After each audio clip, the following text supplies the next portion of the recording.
Les doctorales ont pour objet de réunir des doctorants d'abord de toute la Bretagne et plus généralement des Pays de Loire pour travailler autour de leurs compétences et faire en sorte qu'ils mesurent les possibilités d'embauche après leur doctorat. Il est important que les docteurs viennent sur ce type de formation pour tout simplement mesurer d'abord leurs compétences, mais ensuite être capable de voir leurs projections après le doctorat.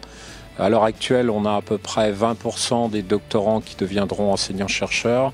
Donc ça veut dire que les 80% restants, il va falloir qu'ils travaillent d'abord dans les entreprises, mais aussi dans les collectivités. Et donc il faut être capable de définir ses compétences pour pouvoir avancer.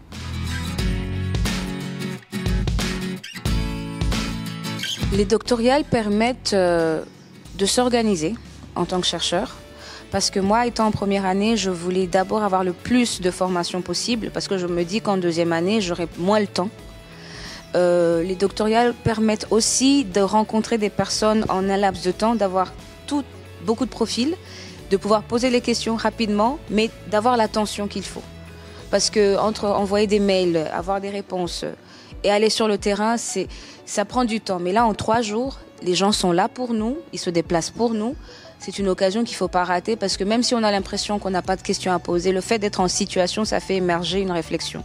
Je pense que les doctorales, c'est l'occasion de se rendre compte qu'on n'est pas tout seul des fois à être sur nos sujets et à avoir des complications sur nos sujets.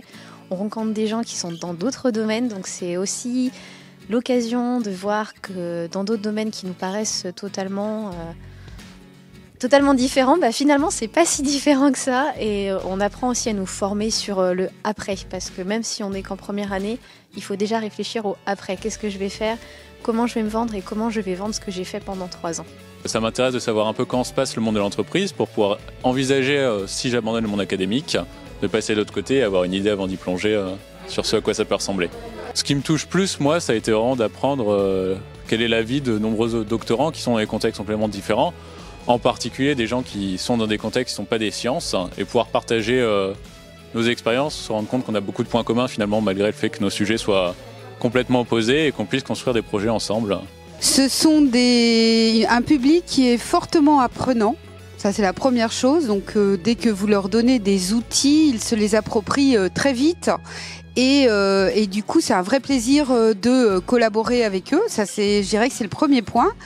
Et je pense que c'est un public dont les compétences sont méconnues du monde socio-économique. Et c'est pour ça qu'il est important de leur donner ces outils afin que le monde socio-économique prenne conscience de leurs valeurs et puisse leur promettre un bel avenir. Dans mon entreprise, on recrute les docteurs parce qu'ils sortent de leur doctorat en arrivant chez nous pour plusieurs raisons. Première raison, c'est ils ont déjà 3 ans d'expérience sur un sujet de recherche avec les compétences qui sont à la fois techniques et à la fois compétences en termes de gestion de projet par exemple ou des compétences en termes de présentation parce qu'ils sont habitués à faire un certain nombre de restitutions de leurs résultats. Donc cette expérience de 3 ans n'est pas négligeable. Et deuxième élément qui est important, c'est leur spécialisation parce que dans la plupart des cas, ils ont une bonne expertise sur les sujets assez pointus. Donc on en a besoin pour pouvoir compléter les compétences scientifiques de nos équipes. Je vois que les jeunes doctorants qui arrivent chez nous, ils ont une posture très professionnelle en fait lorsqu'ils arrivent chez nous. Ils savent valoriser beaucoup mieux qu'à mon époque les compétences qu'ils auront acquis pendant leur thèse. Et je trouve qu'il y a un réel progrès à ce niveau-là de leur côté. Voilà. Ces docteurs, c'est pas forcément une cible que j'aurais privilégiée naturellement. Et je me suis dit tiens, pourquoi pas, oui, c'est un autre univers, pourquoi pas voir ce qu'ils sont capables de faire.